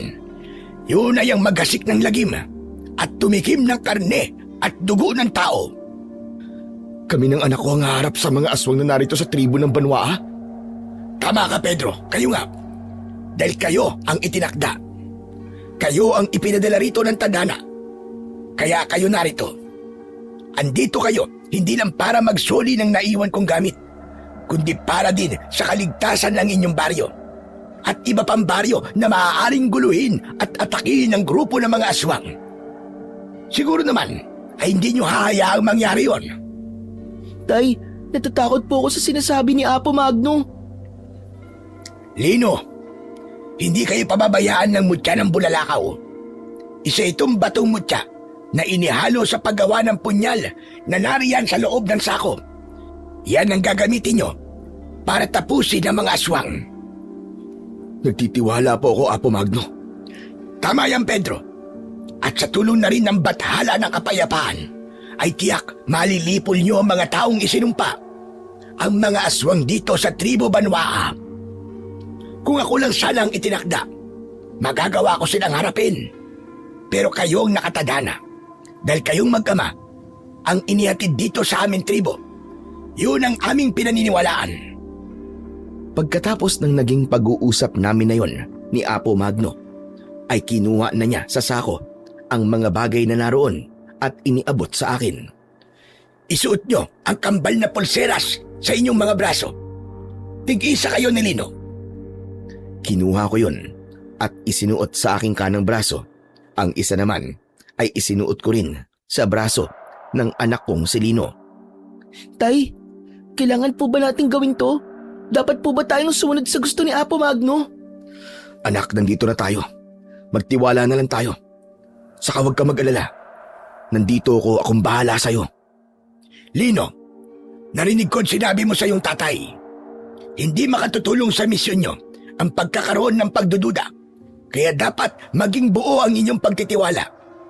Kahit bata ka pa, ay kailangan manalig ka at magtiwala na magagawa nyo ang inyong misyon. Maniwala kayo, kayo ang pinili at itinakdang maging manunugis ng aswang. Pasensya na po kayo sa anak ko, Apo Magno. Naiintindihan ko siya, Pedro. Kaya dapat kong ipaalam sa iyo ang pwedeng mangyari. Pero alam ko bata pa si Lino at maaari pang magbago ang isip niya habang hindi pa kayo nagsisimulang humarap sa mga aswang. Kinausap ko na lamang si Lino. Ayokong magkaroon ng negatibong epekto sa aming gagawin ang kanyang pagdududa. Pero sabi nga ni Apo Magno, ang lahat ng yon ay maaari pang magbago at bawiin ni Lino ang kanyang mga unang sinabi. Sunod ay iniabot sa amin ni Apo Magno ang pares ng punyal na magkapareho ang sukat at laki. Subalit magkaiba ang disenyo. Ipinahawa ko ang isa sa aking anak. Pagkahawa ko nun ay may naramdaman akong kakaibang enerhiya na pumasok sa katawan ko. Alam kong ganun din ang nararamdaman ni Lino. Dahil nang hawakan niya ang punyal ay nakita ko na bahagyang nanginig ang kanyang katawan at napatingin sa akin. Tila nagulat siya at nakita ko ang pagkabahala sa kanya. Lino anak, okay lang yan. Ako man ay may naramdaman ding kakaiba. Tay, ano po ba yung naramdaman ko? Para pong kinuryente ako eh. Ibig lang sabihin nun, ay nagbigay na ng pasimulang lakas ang mutya na taglayin ng hawak niyong punyal. Pagpapatunay lang yon na kayo talaga ang itinakda. Dahil kung iba ang humawak niyan, na hindi naman pinili, ay mabibitiwan ng punyal at maitatapon niya yan. Pero hindi ganun ang nangyari sa inyo, kundi na malagi niyong hawak. Nasa ganung pag-uusap kami nang may tumawag kay Apo Magno. Malakas ang boses at waring nagagalit ito. Kung hindi ako nagkakamali, yun ang boses ng lalaking nakausap namin ng anak ko nang dumating kami dito sa Tribo Banwaa. Siya, si Lakan Dumagit. Dumito lang kayo sa loob ng bahay ko at huwag na huwag kayong lalabas o sisilipin man lang. Hindi nila kayo dapat makita. Pagkatapos magbilin ni Apo Magno, ay lumabas na siya ng bahay para harapin si Lakan Dumagit. Idinikit ko ang aking tenga sa dingding at sumilip ako sa maliit na siwang para hindi ako mapansin ng kausap ni Apo Magno. Pinakinggan ko ang kanilang pag-uusap. Talaga bang ginagalit mo ko, Apo Magno? Ano bang problema mo, Lakan Dumagit? Bakit ka nagagalit? Nasaan na bagama? Alam kong ikaw lamang ang maaaring kumuha sa kanila. Hindi ko alam ang sinasabi mo. Baka naman nakatakas sila. Imposible yun. Ikinulong sila ng aking mga tauhan. Paanong makakatakas sila?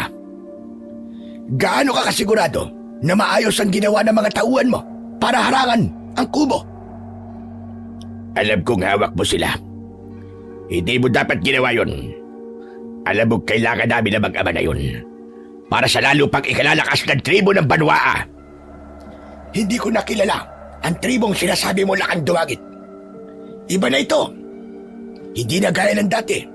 At dahil yon sa mali mong pamumuno, mas pinili mo ang maging masama at gawing masasamang aswang ang lahat ng mga katribo mo. Hindi yan ang tunay na tribo Banwaa. Wala ka ng pakialam doon, Apo Magno. Ako ang siyang pinuno at ikaw ay isang matandang tagapayo lamang. Subalit ngayon ay di ko na kailangan ang pagpapayo mo at hindi ka na rin dapat pampaniwalaan. Magpasalamat ka nga dahil binuhay pa kita. Hindi ko yun ipagpapasalamat sa'yo. Maaari mo naman akong patayin kahit kailan mo gustuhin. Talagang hinahamon mo ang pamumuno ko. Pero sige, sa ngayon, hindi mahalaga kung buhay o patay ka, Apo Magno. Ang kailangan ngayon ay makita ang mag-ama dahil kailangan ko kanilang dugo upang idilig sa tribo Banwaa at sa dambana na mga dito. Sapat na ang dugo ng matabang hayop para idilig sa lupa at sa dambana. Hindi dapat dugo ng tao. Sabi ko nga sa iyo, hindi na dapat sundin ang lumang paniniwala. Iba na ang gusto kong paniniwala dahil yun ang mas magbibigay sa akin ng lakas at kapangyarihan bilang pinuno ng tribo ito. Para din sa paglaganap ng mga aswang na nasa tribo Banwaa na siyang sasakop sa lahat ng mga baryo. Talagang isang kabaliwan na ang ibig mong mangyari, Lakan Dumagit. Nabulag ka na dahil sa pagtataksil mo sa bathala ng kapayapaan at naglingkod ka sa itim na bathala. Dinadala mo sa kasamaan ang tribong ito. Tama na. Ayoko nang marinig pa mga sasabihin mo, Apo Magno. Ang gusto ko ay sabihin mo kung nasa na mag-ama kung ayaw mong iatid na kita sa iyong kamatayan. Kitang-kita ko na lumapit at umikot kay Apo Magno ang ilang kalalakihang kasama ni Lakan Dumagit. Bigla nitong hinuli si Apo Magno. Hinawakan sa magkabila ang braso at binuhat ito. Saan niyo ako dadalhin? Bitiwan niyo ako! Pakawalan niyo ako! Huwag niyo nga hayaan tumakas sa matandang yan. Siyang gagamitin natin para magpakita ang mag-ama. Dahil alam kong itinago niya ang mga ito. Maaaring sa loob ng kanyang kubo. Kaya lamang, hindi natin maaaring pasukin yun dahil sa mga nakabiting pangontra. Talagang kinain ka na ng labis na kasamaan. Lakan dumagat! Samantala, ng mga pagkakataong yun, ay nakikita ko ang lahat ng mga pangyayari. Ganon din si Lino na sumilip na rin sa maliit na siwang. Tay, paano po to? Ano pong gagawin natin? Kinuha po nila si Apo Magno. Ngayon, itinali po sa isang puno, Tay. Paano na po tayo nito? Kaya nga eh. Pero anak, kawawa siya. Hindi na nila iginalang ang matanda. Mga demonyo sila. Saksakan na talaga sila ng sama. Tay, baka po kung anong gawin nila kay Apo Magno. Tulungan po natin siya, Tay. Tama ba ang narinig ko na sinabi mo, Lino? Gusto mong tulungan natin si Apo Magno? Opo, Tay. Kawawa naman po siya eh. Baka mamaya kung ano pong gawin nila. Baka mamaya patayin po nila si Apo Magno. Saka diba, sabi po kanina ni Apo Magno, magtiwala tayo sa mutya na narito po sa punyal. Hindi daw po tayo pababayaan nito. Lihim akong napangiti sa sinabi ng anak ko. Ito na nga yata ang tinuran ni Apo Magno na maaaring magbago pa ang isip at pinaniniwalaan ng anak kong si Lino. Ibig lang sabihin ay magiging buo na ang paniniwala niya at wala nang magiging sagabal pa. Dahil sa pangyayaring yon, ay naging buo na rin ang loob ko. Handa na kaming humarap kay Lakan Dumagit para iligtas si Apo Magno at tapusin ang kasamaan ng mga aswang. Nasa aming braso ang pulseras at kapwa namin hawak ang punyal na may mutya ng bulalakaw. Maya-maya pa, lumabas kami ng kubo. Hoy! Kung kami ang hanap mo, nandito kami! Kaya pakawalan niyo na si Apo Magno! Apo Magno, madali naman palang kausap ang mag-amang ito. Hindi na kailangang hanapin at di ka na rin dapat pampilitin. Hayaan na sila. Nagpakita na ang mga daga na nagtatago sa lugar. Pedro! Lino! Mag-iingat kayo mag-ama! Maging bulang dapat ang pananalig nyo! Hindi dahil nagpakita na kayo, ay pakakawalan ko na si Apo Magno. Malaking kalokohan yon. Ginamit ko lang siya para palitawin kayong mag-ama. Pero wala na kaming planong pakawalan pa ang matandang hukluban na ito. Dahil pakialamero siya. Hadlang sa aking mga plano. Sinungaling ka! Lakan Dumagit! Isa kang kampo ni Satanas! Para hindi ka na magalit pa, Apo Magno. Mas maigi siguro na unahin ka na namin. Tutal matanda ka na at wala ka na rin silbi. Sige mga kasama, tusukin ang sibatang tagiliran na matandang yan. Una nating ididilig ang dugo niya sa lupang ito. Subukan niyong gawin yan! Sige! Subukan niyo! At may paglalagyan talaga kayo sa akin! Aba! Palaban ng mag-amang ito. Hindi nila alam ang kanilang sinasabi. Ngayon mga kasama, ipakita nyo sa kanila kung sino tayo. Maya-maya pa, biglang nagbago ang anyo ng mga kalalakihang kasama ni Lakan Dumagit. Naging nakakatakot na aswang ang mga ito. Matatalas at may mahahabang mga kuko. Ang muka ay katulad ng nakakatakot na itsura ng baboy damo. Maging si Lakan Dumagit ay nagbago na rin ng anyo. Mas nakakatakot at mapanganib ang anyo nito. Ngayon, tignan ko kung hanggang saan ang tapang niyong mag-ama. Hindi ang gaya niyong mga mahihinang uri ang hahadlang sa aming mga aswang dito sa tribo ng Banwa.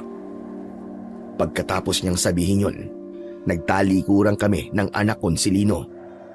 Anak, kumanda ka. Hawakan mong maigi ang punyal.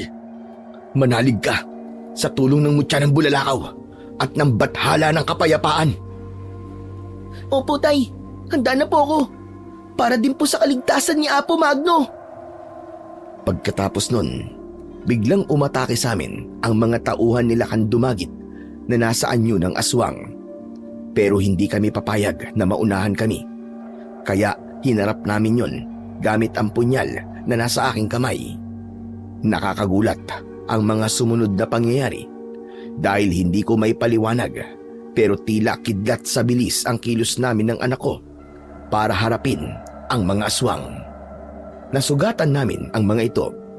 May mga nahiwa ang tiyan at lumabas ang lamang loob. Kaya mali sila Dumagit na dugo ni Apo Magno ang unang ididilig sa lupa ng tribo Banwaa. Hindi yun ang nangyari, kundi dugo ng kapwa nila katribo ang unang dumilig sa kanilang lupain. Subalit hindi doon natapos ang pakikipaglaban namin ni Lino. Dahil nga napatay namin ang mga kasama nila Dumagit at may grupo pa ng mga aswang ang dumating. Sila man ay handang pumatay at mamatay. Agad silang sumugod sa amin. Nakipagsabayan naman kami ng anak ko at patuloy na lumalaban. Nang makita nila Dumagit ang mga kasama na unti-unting nauubos, ay tumulong na rin ito. Ako ang kanyang hinarap. Si Lino naman ay patakbong lumapit kay Apo Magno para tulungan ito. Apo Magno, papakawalan ko po kayo. Lino, putulin mo ang tali sa mga braso ko. Bilisan mo! Nagmamadaling pinutol ni Lino ang gapos ng matandang lalaki. Subalit biglang may umatake sa kanila at sinunggaban si Apo Magno. Gusto niyang patayin ang matanda. Sasagpangin sana sa leeg.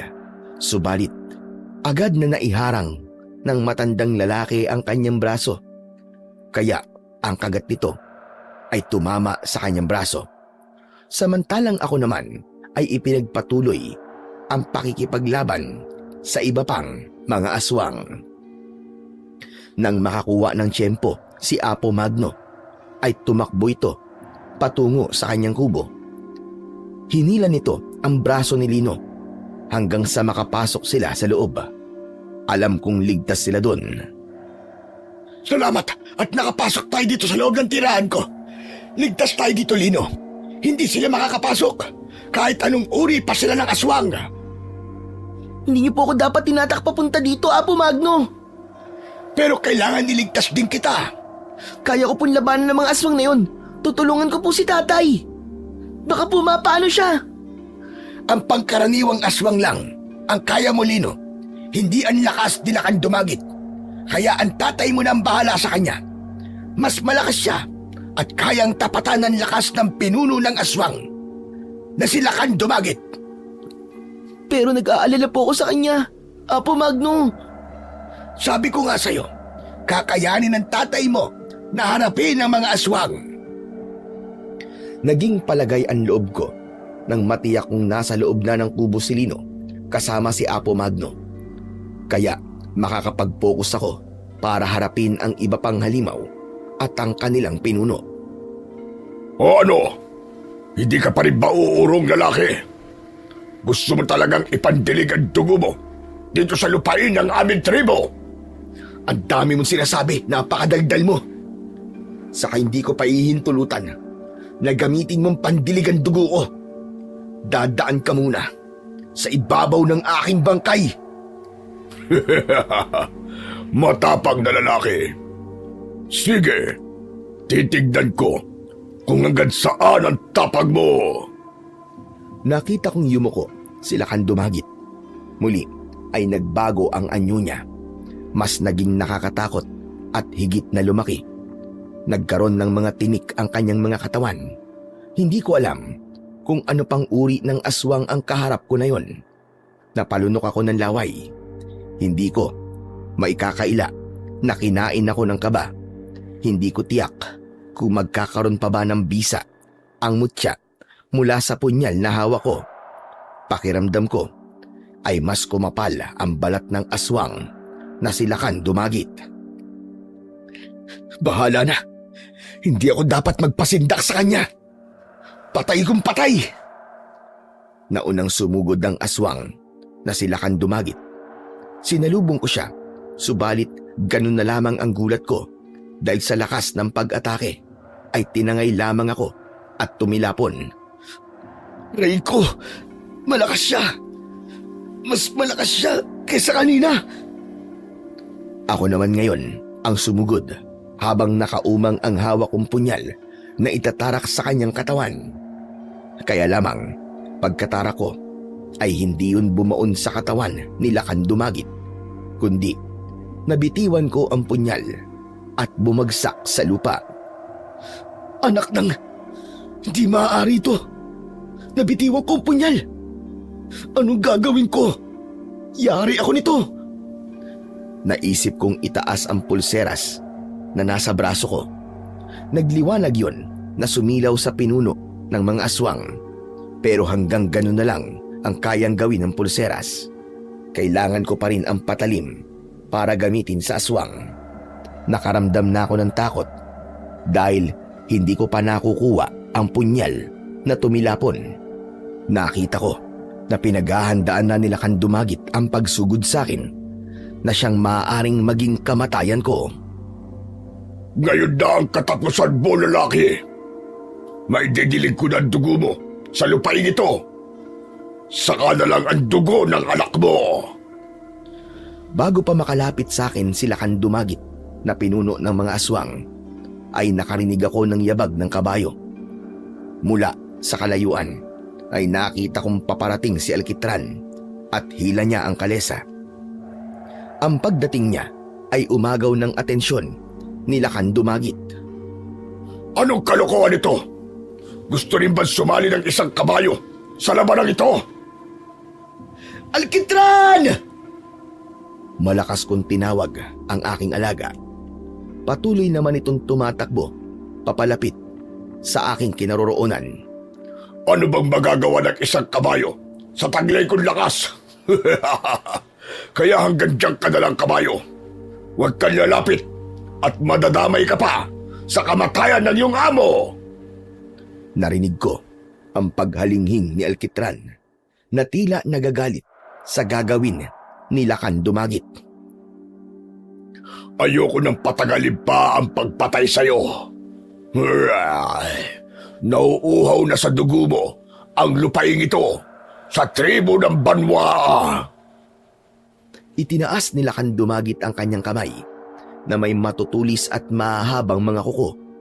Yun marahil ang gagamitin niya para tapusin ako ng tuluyan. Wala na akong magagawa kundi tanggapin ang aking kamatayan. Subalit bago pa magawa ng pinunong aswang ang kanyang masamang plano sa akin, ay muling humalinghing ng malakas na may kasamang pag-atungal si Alkitran. Hindi ako makapaniwala sa mga sumunod na nangyari dahil nagliwanag ang itim na katawan ni Alkitran. Kasunod nun ay ang unti-unting pagbabago ng kanyang itsura. Lumaki ang katawan na mas malaki pa sa aswang na si Lakan Dumagit. Naging isang tikbalang si Alkitran at agad niyang sinunggaban si Lakan Dumagit. Silang dalawa ang nagpambuno. Malakas at magkabila ang tadyak ang ibinigay ng tikbalang sa aswang na si Lakan Dumagit. Samantala, ng mga pagkakataong yun ay nagtataka ko habang pinanonood ang mga pangyayari. Hindi ako makapaniwala pero kitang-kita ko ang bawat eksena at ang ginagawang pagtatanggol sa akin ni Alkitran. Hanggang sa halos hindi na makatayo ang aswang dahil sa lakas ng sipa sa kanya ng tikbalang. Nang makita kong nangihina na ito, ay agad kong dinampot ang punyal na nasa lupa. Patakbo akong lumapit sa kinaroroonan ni Lakan Dumagit na hirap makatayo. Paulit-ulit kong isinaksak sa kanyang mata ang punyal. Yun ang bahagi ng kanyang katawan na alam kong maaaring baunan ng hawak kong patalim. Nang bumaon ang punyal sa mata ng aswang, ay pinabayaan ko na yon na nakatusok. Maya-maya pa ay nagliwanag ang punyal at umapoy ito. Humalat ang apoy sa katawan ng aswang na silakan dumagit hanggang sa ang buong katawan na niya ang natutupok. Wala itong nagawa kundi magpagulong-gulong, pero hindi niya na nagawa pang patayin ang apoy na sumusunog sa kanyang katawan hanggang sa tuluyang masunog ang kabuuan nito. Tinig ng kontik balang pero wala na ito kundi nagbalik na sa dating anyo ni Alkitran. Nagtataka pa rin ako sa nangyari sa aking alaga, pero nagpasalamat pa rin dahil alam kong siya ang nagligtas sa akin. Samantala, mula sa loob ng kubo ay lumabas sina Apo Magno at Lino hanggang sa lumapit sila sa akin. Salamat po at ligtas ka, Tay. Ang galing po ni Alkitran. Bakit po siya naging ganun? May sapatos na bakal ng kabayo na inilagay kay Alkitran. Yun ang nagbigay sa kanya ng lakas para maging isang mabuting tikbalang at harapin ang pinunong aswang. Ibig sabihin, mananatili na ang ganun kay Alkitran? Magbabago siya kung kinakailangan? Tama ka, Pedro. Si Alkitran ang magiging kakampi mo para ipagpatuloy ang pagiging manunugis. Siya ang magliligtas sa iyo sa panahon ng kagipitan. Maraming salamat sa ginawa mo para sa tribo Banwaa. Wala nang pinuno ng tribo na silakan dumagit.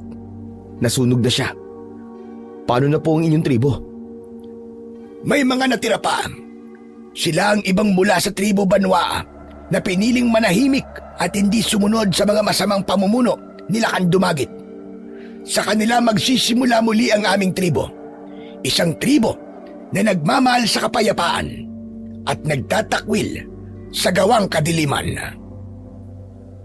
Pabalik na kami sa baryo Sakdal.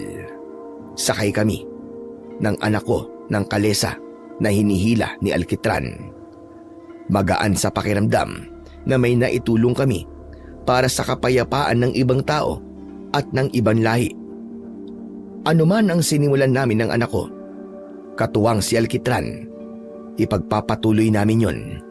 Kami ang haharap sa kampo ng dilim upang hindi ito patuloy na maghari saan man at kailanman. Ang tungkol sa amin ni Helena, siyempre, naging asawa ko siya sa wakas. Hanggang dito na lamang po ang aking napakakulay na kasaysayan. Maraming salamat sa pagbibigay daan sa aking kwento. Muli, ako si Pedro at maraming salamat sa lahat ng nakinig.